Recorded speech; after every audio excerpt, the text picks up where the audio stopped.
Welcome on Easy Learning. Now, today, in this part of the video, I am going to cover the chapter India Through a Traveler's Eyes written by Pearl S. Buck. It is the last part of this chapter, and with this, it would be over. So, without wasting the time, I start this chapter.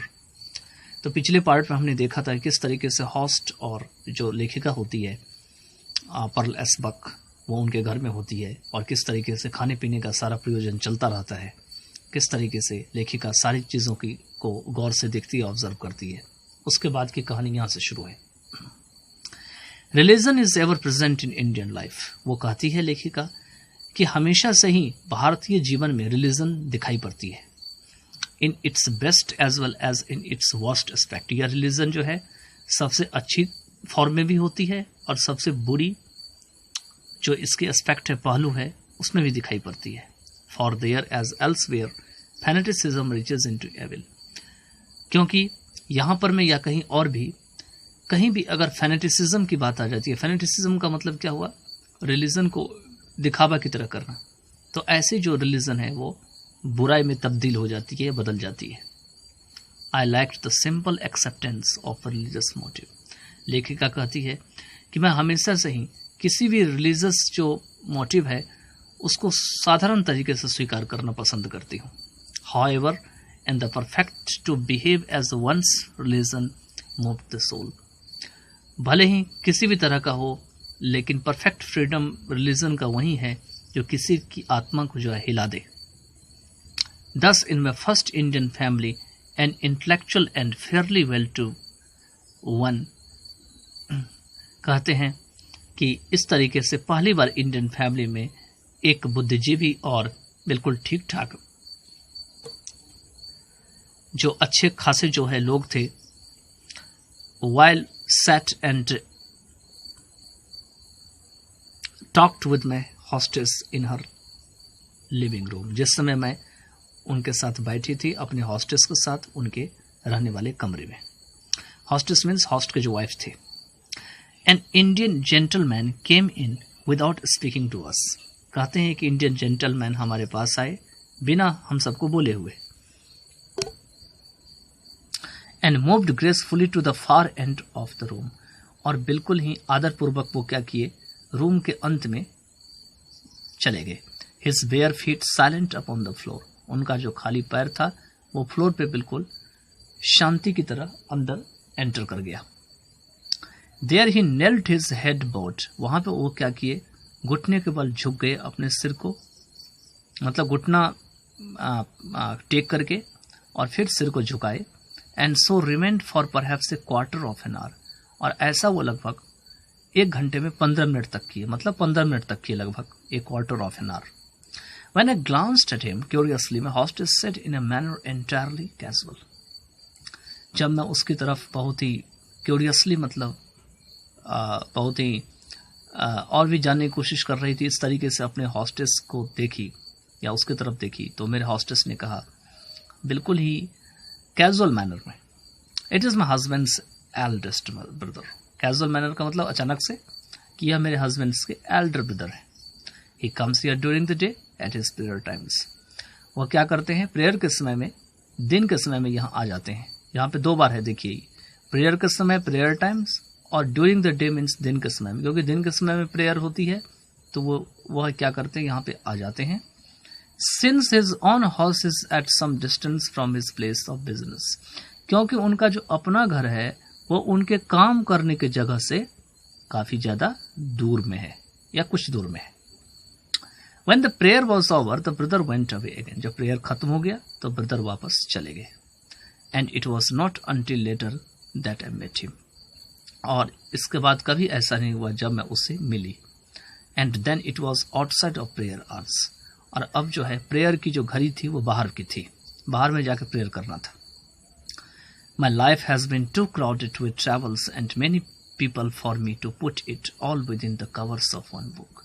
However, and indeed, all my books have not been enough to tell the things I would like to tell। लेखिका यहाँ पे इस paragraph में कहती है कि मेरी जो लाइफ है वो ट्रैवल से जो है बिल्कुल भरी पड़ी है। बहुत सारे ऐसे लोग हैं जिससे कि मैं किताब की एक एक किताब के हर एक पन्नों तक जो है रखना चाहती हूँ। भले ही वाकई में हमारे सारे किताब के जो पन्ने हैं वह इन सारी चीज़ों को भरने में कम पड़ जाएंगे, जिसे मैं बताना चाहती हूँ। I would like to tell, years after I left India I wrote, कहते हैं भारत से लौटने के बाद काफ़ी वर्षों के बाद मैंने लिखी कम माई बिलविड। इसके बैकग्राउंड में ये इन्होंने एक स्टोरी लिखी। Strengths the Americans expect for a few have not beloved have understood the real meaning of that book. बड़ी अजीब बात है कि अमेरिकन्स जिससे काफ़ी कम उम्मीद किया जाता है हमेशा, वो जो है बुक की असली मीनिंग को नहीं समझ पाए। But the Indian readers understand, लेकिन इंडियन रीडर जो है इसका महत्व समझते हैं। We have not lived long enough perhaps, हम जो है काफ़ी समय वहाँ नहीं रहे शायद, to know universally that the piece of achievements, whatever the goal, is an absolute। यह यूनिवर्सली रूप से जानने के लिए कि जो प्राइस होती है किसी भी अचीवमेंट की, चाहे वो गोल की ही क्यों ना हो, लेकिन यह एक एब्सोल्यूट होती है। एब्सोल्यूट का मतलब होता है कि बिल्कुल ना ज़्यादा होना ना कम होना। In my book I chose 3 Christian missionaries to prove it. मैंने अपने किताब में 3 जो मिशनरीज थे, जो दूत थे, उसको यह प्रूव करने के लिए चुना। For of all the people that I have ever known the missionary is in his way the most dedicated, the most single hearted. क्योंकि जितने भी लोगों को मैं जानती हूँ जो मिशनरी के लोग हैं, वो अपने तरीके से बहुत ही ज़्यादा डेडिकेटेड होते हैं और बहुत ही सिंगल हार्टेड होते हैं। He believes that God is the one, the father of mankind and that all man are brothers. उनका मानना होता है कि ईश्वर जो है एक है, यह फादर के मैनकाइंड है और सभी जो मैन है वो भाई है। At least the Christian says he so believes and so he preaches. कम से कम क्रिश्चियन भी यही बात बताते हैं, मानते हैं और इसका उपदेश देते हैं। Then why has he failed to change the world in spite of his sacrifices. लेकिन लेखिका कहती है कि क्रिश्चियन तो ऐसा करते हैं, फिर भी क्रिश्चियन जो है वो अपनी इतनी बलिदान देने के बाद भी जो है दुनिया को बदलने में अभी तक नाकामयाब क्यों हुए हैं। Alas they have not been enough and he has not been willing to pay the full price for faith.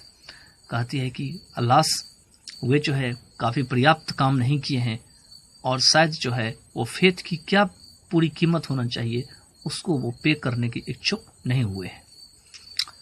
He pays only part, unable to accept totally the full meaning of his creed। वो केवल कुछ ही हिस्सा जो है बलिदान कर देते हैं, पे करते हैं, और वो क्या करते हैं, पूरी तरीके से जो है अपने क्रीड की जो पूरी मीनिंग होती है उसको एक्सेप्ट करने में नाकामयाब होते हैं। I see the same refusal here in my country. मैं इसी तरीके की इग्नोरेंस या रिफ्यूजल को अपने कंट्री में देखती हूँ, बार बार देखती हूँ।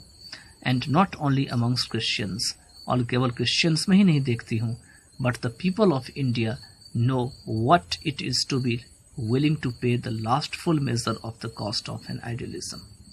लेकिन जो इंडिया के लोग हैं वो जानते हैं कि आइडियलिज्म के और किसी भी चीज़ की जो पूरी तरीके से क्या कीमत होना चाहिए वो हमेशा जो है पे करने के इच्छुक बने रहते हैं। They understand and to them a book is not a puzzlement. वे समझते हैं और उन सब के लिए मेरा जो बुक है वो कन्फ्यूज़न भरा हुआ या बैफलमेंट या पजलमेंट नहीं है। तो I hope this chapter is over and you would have understood the whole chapter. I tell you to read this chapter again and again to strengthen the word's power, to memorize the word powers, and I try to translate and explain them as much as possible in a grammatical way, and also try to explain the chapter in a better way so that you would not have to face any problem in future. So do work hard as much as you can. After going this chapter, reading repeatedly, and wherever you have the problem you can also write in your text in your notebook and try to again read the chapter, and it will polish your English, not for the sake of the examination but also for the future purposes. Thank you. We meet in the next video. Take care by then.